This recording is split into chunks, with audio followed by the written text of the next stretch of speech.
If you were one of the world's most dangerous criminals in 2018, there was one phone everyone wanted.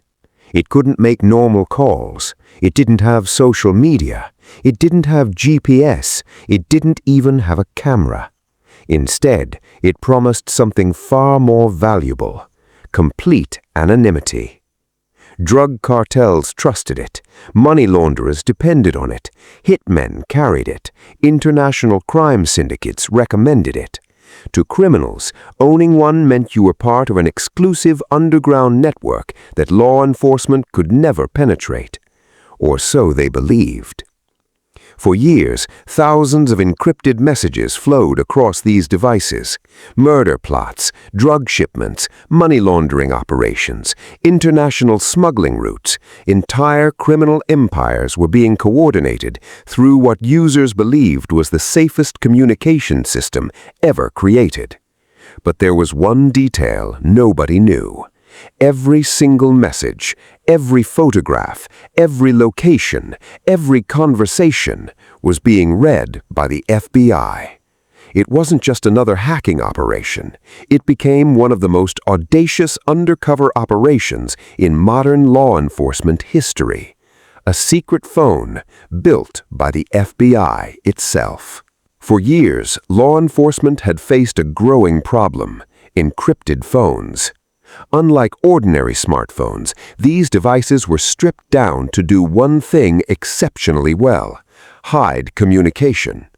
Companies like Phantom Secure, EncroChat, Sky ESC, and other encrypted phone providers had become legendary within organized crime.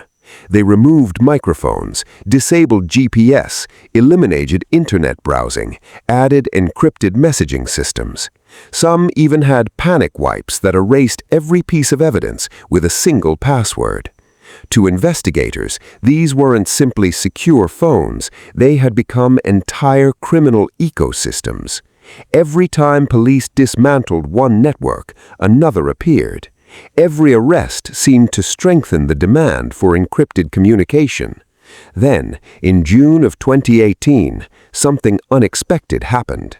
The FBI helped dismantle Phantom Secure, one of the largest encrypted phone providers in the world. Thousands of criminals suddenly lost the communication platform they depended on. Instead of celebrating, the FBI saw an opportunity. Rather than chasing criminals from one encrypted platform to another, what if law enforcement became the platform? The plan sounded almost impossible. Create an encrypted phone company, make it appear even more secure than every competitor, then convince the world's biggest criminals to voluntarily carry it. The project became known internally as ANOM. Unlike previous investigations, this wasn't about breaking encryption. The FBI controlled the system from the very beginning. Modified smartphones were stripped of their normal functions. The home screen appeared almost empty, but entering a secret code unlocked an encrypted messaging application hidden beneath the calculator interface. To users, everything looked authentic. Messages appeared encrypted. Contacts remained hidden. Devices behaved exactly like every premium criminal phone already on the market. The illusion was nearly perfect, except for one invisible feature. Every outgoing message was secretly duplicated. One copy traveled to the intended recipient. The other went directly to law enforcement, without the sender ever knowing. It was perhaps the ultimate undercover operation. Instead of chasing criminals, criminals were willingly delivering evidence themselves.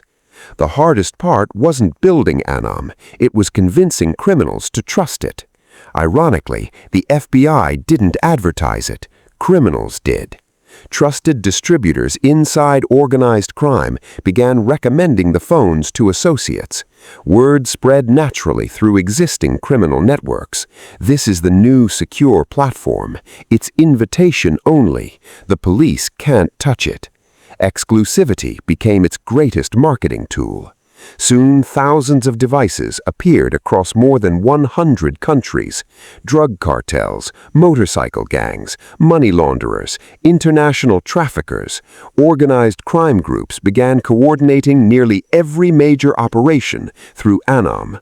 They shared shipment schedules, financial transactions, warehouse locations, shipping containers, weapons movements, even photographs of illegal goods.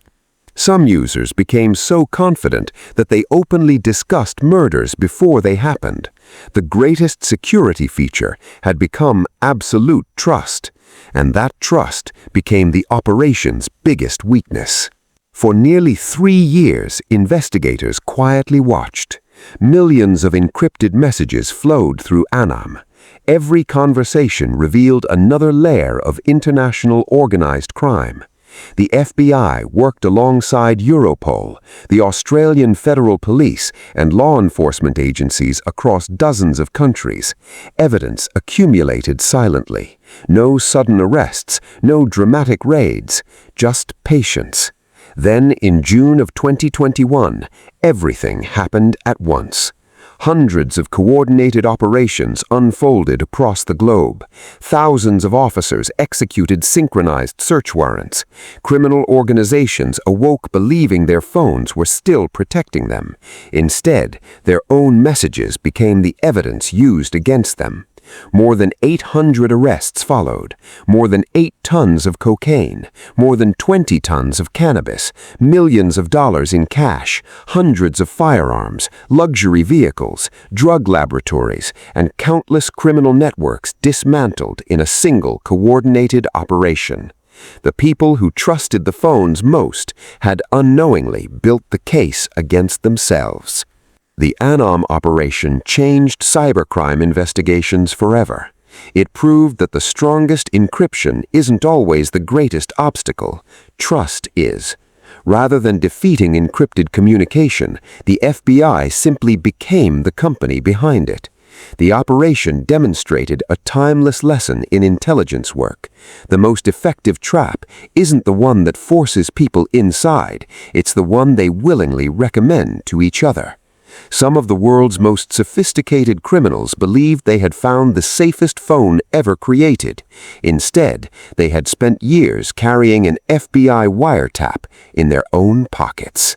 And by the time they discovered the truth, it was already far too late.